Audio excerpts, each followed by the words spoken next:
Okay, so my name is Don Summit. I live in North Logan, and I have the opportunity to serve in the Church of Jesus Christ of Latter-day Saints and a regional calling as the Emergency Communications Director. I've prepared a presentation for families.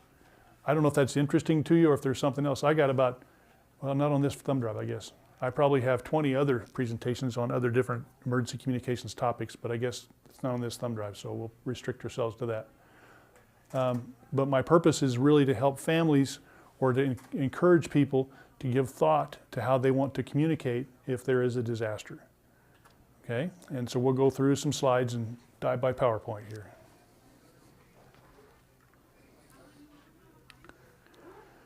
My wife, whenever I first got this calling, when I first wanted to do, I'm a ham radio operator too, and she said, why in the heck do you want to do ham radio? I said, what do you mean? She goes, I have a cell phone. That's true. The cell phone's the best communication device anybody's ever had in the history of the world, except for prayer. You know, it's the best. Gets you communications all over the world for minimal price, at a very high quality, does great things. But can you think of any times that you might not have access or have a cell phone that works? I've had several in the last year, but all tied to my credit card. I'm getting scammed. Oh, okay. Well, my rollover payment doesn't work. Okay, that's one example. Another example is a lot of severe weather that we have, or earthquakes, or those kinds of issues. It's not that the cell phones don't work, they just get overwhelmed. For example, in North Logan, where I live, we have access to the cell phone network in Cache Valley. Well, North Logan only has 15,000 people, but if you put all of Cache Valley together, you have 150,000 people. And how many cell phones do you think you can make work in Cache Valley at the same time due to the infrastructure? Not 150,000 of them. And so everybody, if you have an emergency, everybody wants to talk on the cell phone because they want to talk to people, let them know what the status and how they're doing and so forth, what their needs are.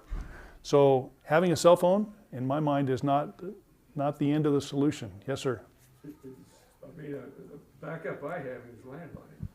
That's the only reason I'm keeping it. Okay, well, a lot of folks don't have a landline anymore. They're actually, They got rid of them. yeah, they got rid of them, or they're on the internet. Like my phone at home, it looks like a landline, but it's actually over the internet. So as long as the internet's working, we're good. But once again, if everybody gets on the internet and tries to do the phones in Cache Valley, that's not going to work either. So you got cell phones, you got landline phones, which are mostly internet phones, but will they work? That's my question. And so for me, there are other things that we need to look at for my family. Okay, and other people might say, I'm going to depend on somebody else like the city to do communications for me, or the church. That's not a very good answer because people at the city have other jobs to do besides to communicate for your family. And at the church, what you have is a bunch of volunteers just like yourself, which may or may not be very well prepared, may or may not have option A, B, and C, and D. They may just have an option A. And if they only have the option A, it's the same as everybody else, and it's not going to work. Okay, and other folks may say, only people I need to talk to are located here in town. That may be true, but I doubt it. Because if it's not just a matter of letting somebody know that you're okay, but let's say that you need something. Let's say you need supplies, you need medicines, you need sanitary supplies, you have children in your family that need things. How can you meet those needs? Or if you have responsibilities for a CERT team, your CERT team's got how many families or parts of you are involved with your CERT team? How many members do you have? We're not huge right now. Okay. We're hoping to get bigger. Okay, well, soon you'll have 20 or 30. Okay, and you'll have more than just people that are located in town that you're going to need to talk to. So depending on the cell phone, may or may not work for you, I don't know. And depending on somebody else to help you, may or may not help. And then also some people say, if there's an emergency, I just won't communicate with anybody. Okay, and that's a choice. It's kind of like cutting your nose off because you can't speak or something. Okay, somebody else might say, I'm too old to learn new things, or I don't really want another hobby. I got plenty of things to do. That's fine, but just thinking through priorities, is there something that you do that communications would help with? And then emergency communications sounds expensive, which I'm a ham radio operator, and my mom asked me today, what does ham stand for? And I don't really know. I know that back once upon a time when they did telegraphs, people that weren't very good at it were called ham-fisted people. And maybe that's where hams came in because they were radio operators, they weren't full-time telegraph operators, and therefore they weren't quite as good as anybody else, and maybe that's where it came from. But I have a friend in Cache Valley, he says HAM stands for huge amounts of money. Okay, so that could be true.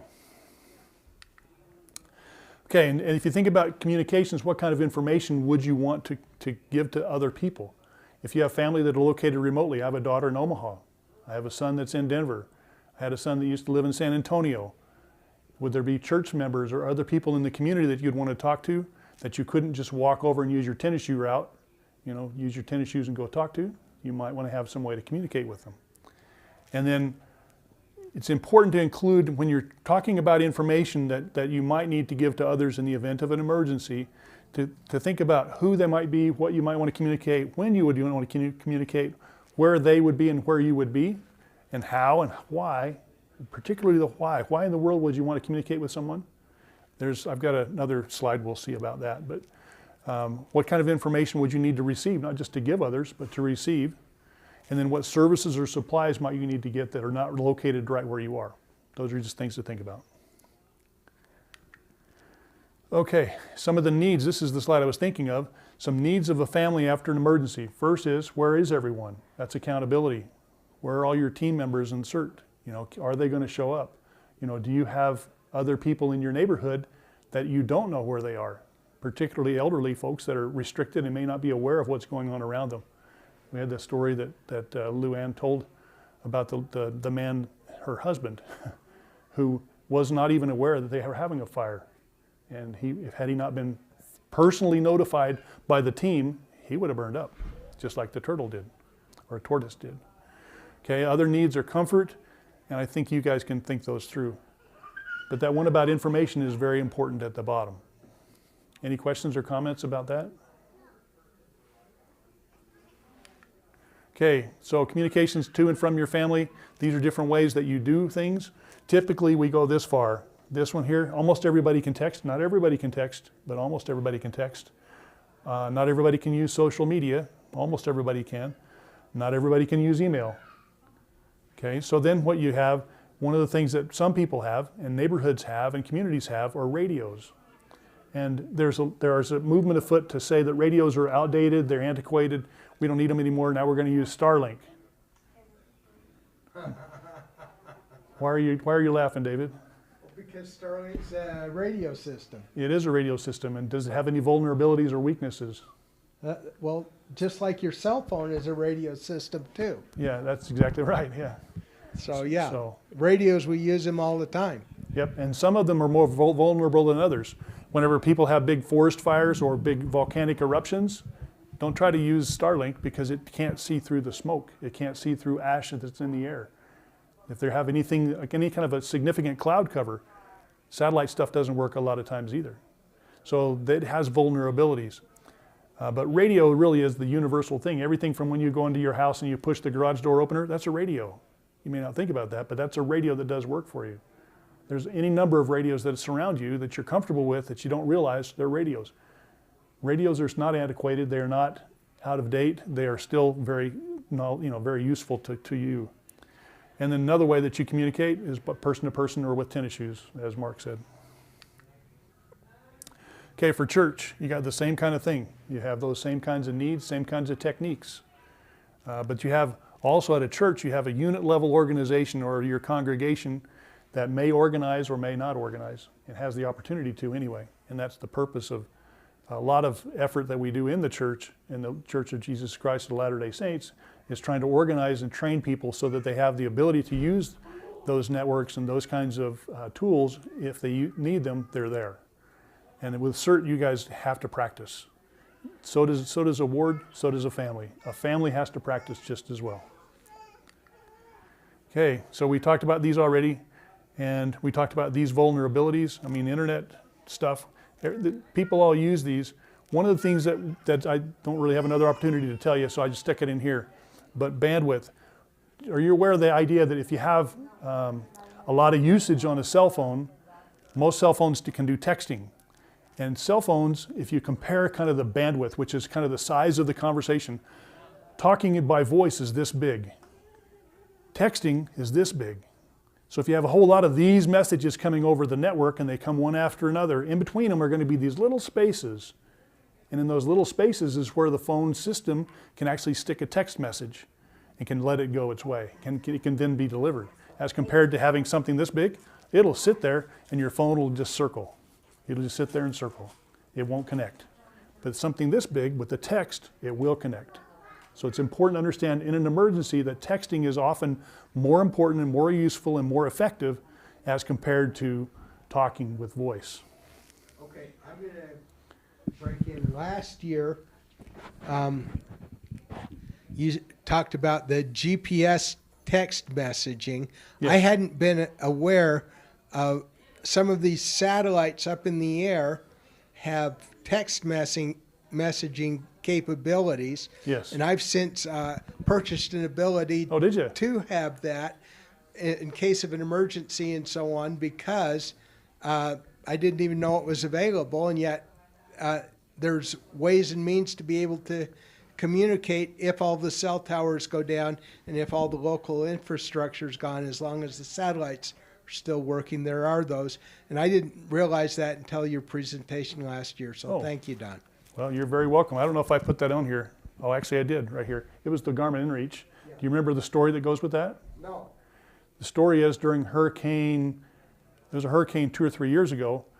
There was a fellow that, he was a firefighter in North Carolina. He wasn't involved in the hurricane at the time, but he had a Garmin InReach, and he went to get his car serviced. He went to the local car dealer to get the car serviced, talked to the lady at the desk there, and she says, well, I'm really worried about my sister.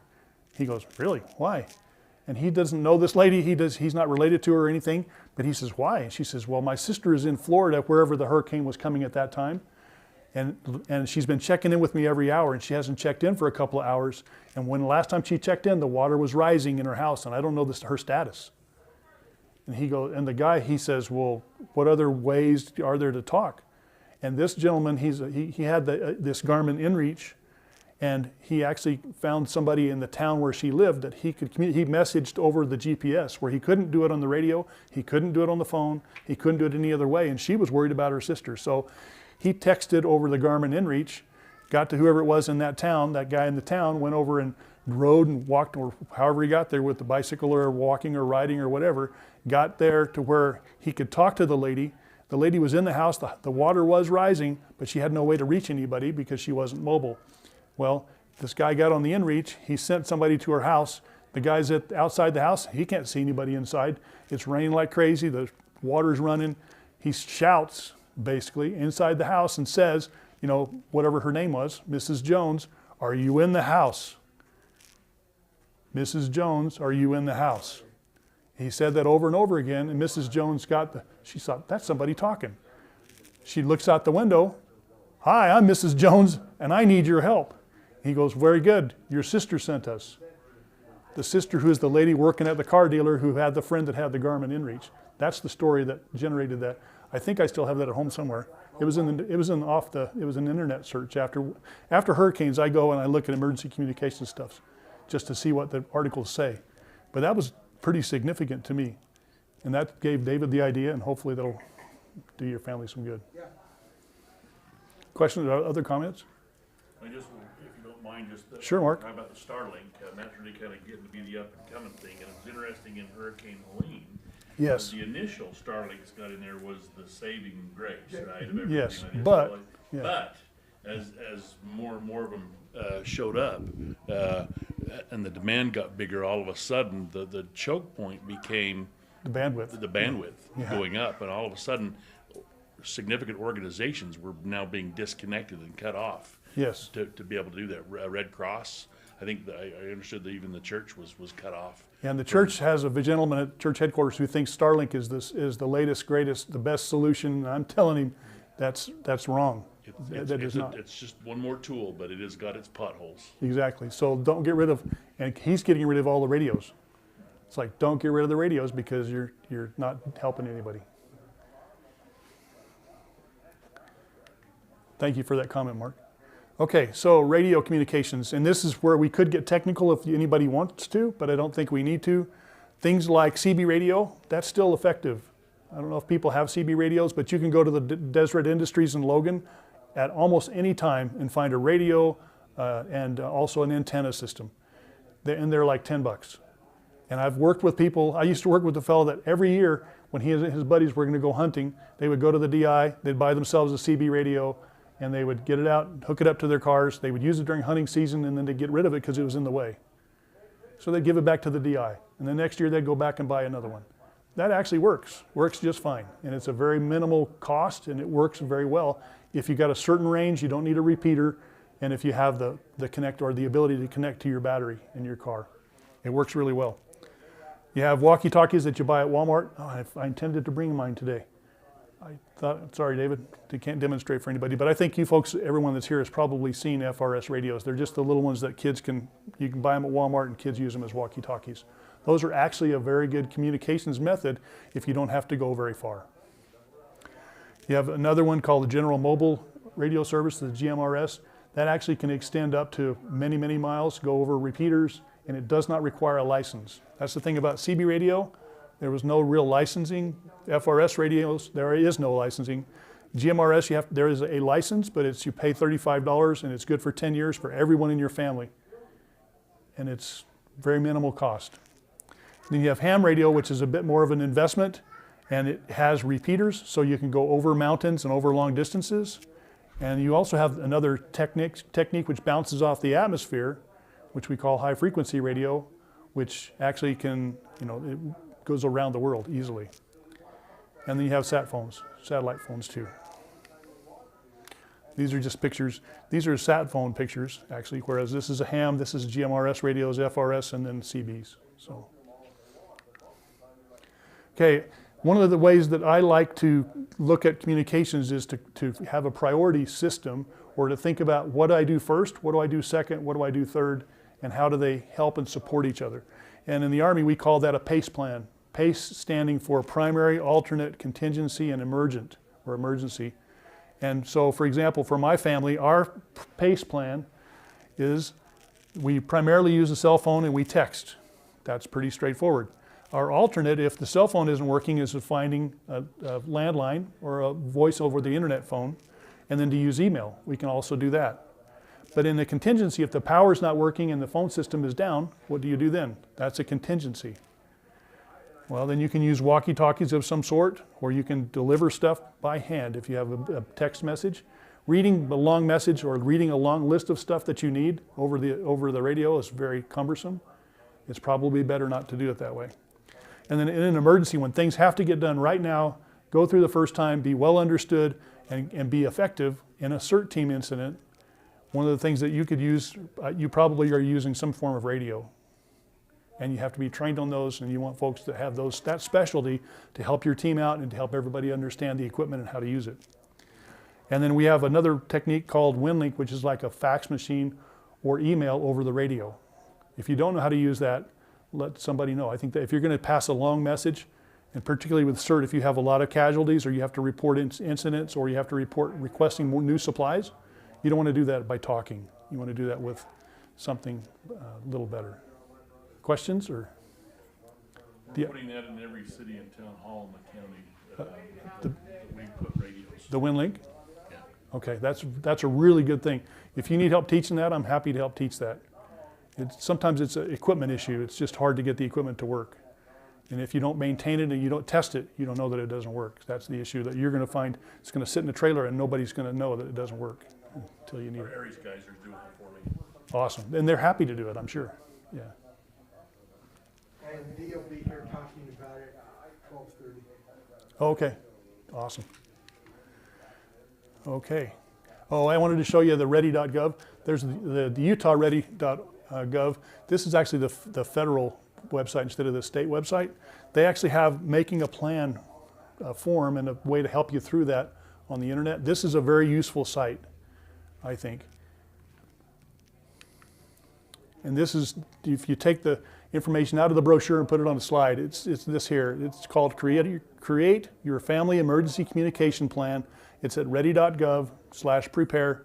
And it guides you through collecting information about your family and then figuring out how to share it so that everyone has that information, practicing your plan so that you know how to use it and you know if your equipment works or you're able to do it. And then texting is best and maintaining your phone and he just talks to you about how to make sure that that stuff is going to be there when you need it. So, okay, so there's a lot of that. You can read that stuff.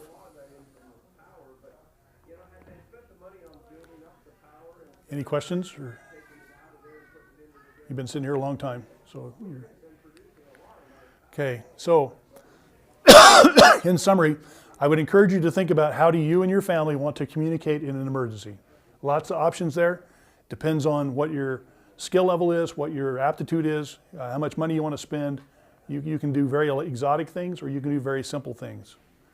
But you need to think through who do you want to communicate with, and then how do you decide what method to use, and how do you get started with them, and make a communications plan, and then actually you want to prepare and practice. If unless you practice it, it isn't going to work. That's what I know from my life's experience. Rehearse, rehearse, rehearse. And that's what, in CERT team, that's what you do, is you rehearse, rehearse. And Jackson, you rehearse, rehearse too, with the IT stuff that you do. That's why you get good at it, because you've rehearsed enough that you know what you're doing, you know all the things that go wrong with it, you know your equipment, you know if it works or not. That comes from rehearsal. Same thing for communications. Okay, well, thank you very much.